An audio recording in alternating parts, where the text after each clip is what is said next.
Hi, welcome again. Glad to have you here once more.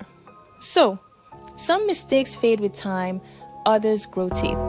Tonight's story isn't about love. It's about what happens when the past doesn't forgive. Because some people don't disappear, they wait, and sometimes they come back for you.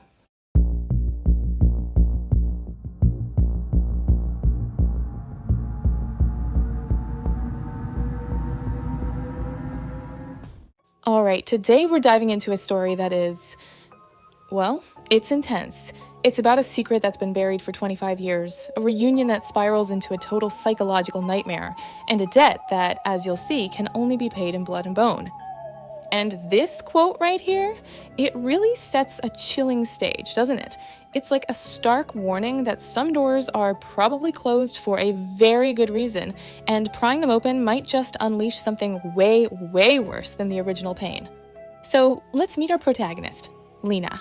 When she's just 15 years old, she's forced to make a choice, one born from shame and impossible circumstances. And that one decision creates this hollow echo that she's going to carry with her for the next quarter of a century. And you can just feel the crushing weight of her secret here. It's not just that things change for her. Her entire world just shrinks to nothing. The boy, he's gone. Her friends, they stop coming around. All she hears are the whispers from the neighbors. The shame, as the story puts it, literally feels heavier than the pain itself. 30 minutes. Just think about that. That's all the time she got with him. A whole lifetime of questions and what-ifs and love, all crammed into this tiny, fleeting moment in a cold, sterile hospital room. She has to kiss his forehead, whisper apologies he'll never hear, and then she has to let him go. Wow. In this timeline, it just lays out the result of that moment. For 25 long years, Lena lives with that hollow echo. I mean, she goes to work, she smiles when she has to, but once a year, on the same day, she just vanishes, disappears into her grief. It's her silent, solitary ritual. But then, after all that time, after decades of silence, something finally shifts. At 40 years old, a chance encounter seems to offer Lena something she'd given up on completely. A new beginning, a real chance to heal. And that something is someone. His name is Evan. He's 25, he's kind, he's gentle. And with him, for the first time in forever, laughter feels real again. Aww. And the silence between them, it feels safe, not empty. After a lifetime of hiding, she finally feels like someone actually sees her.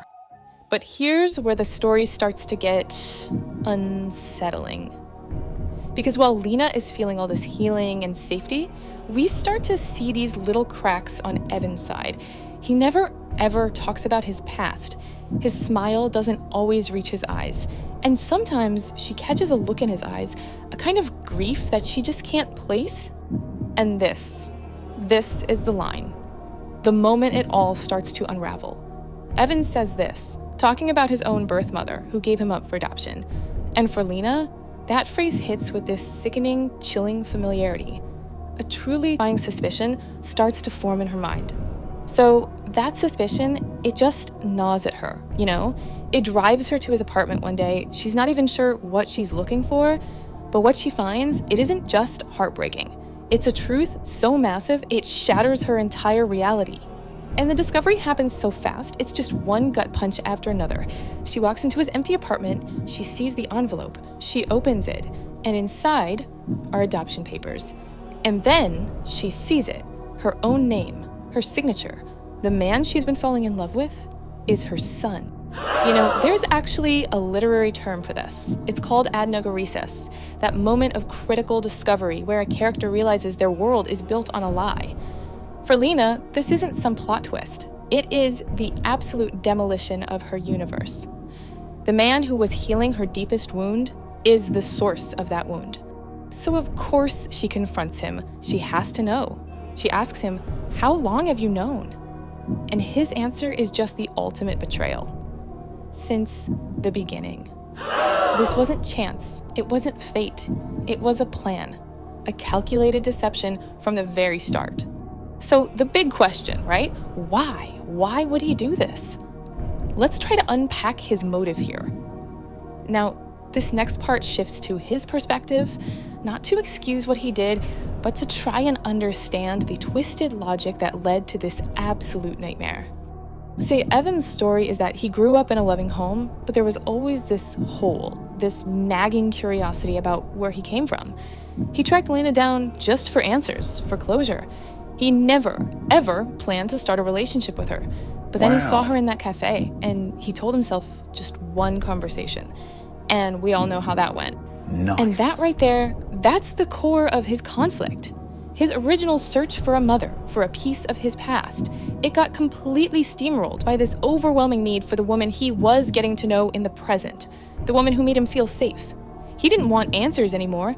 He just wanted her. And this is where it all just breaks down. There's no middle ground.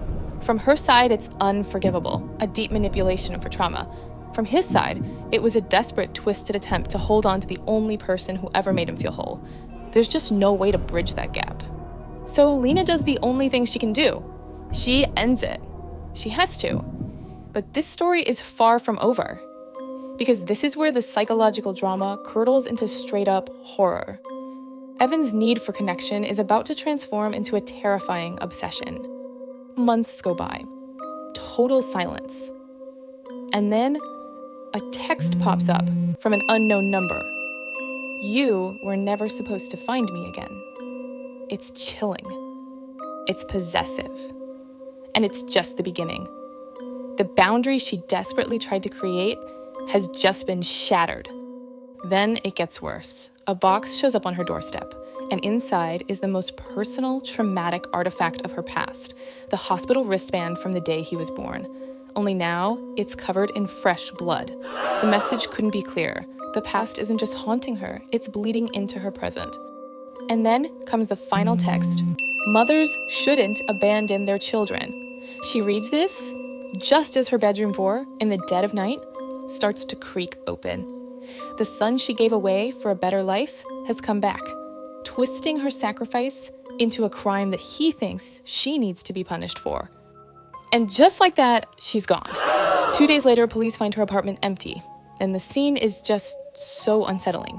The door is locked from the inside. There's no sign of a break-in, no struggle at all. It's as if she was simply erased. The only thing left behind, these 3 words, scrawled on her bedroom mirror. Family finds family. Wow. It's not an apology. It's a statement, a declaration of ownership. It reframes this entire horrifying act, not as a crime, but as a righteous, inevitable reunion. And that's where the story leaves us, with this truly haunting question.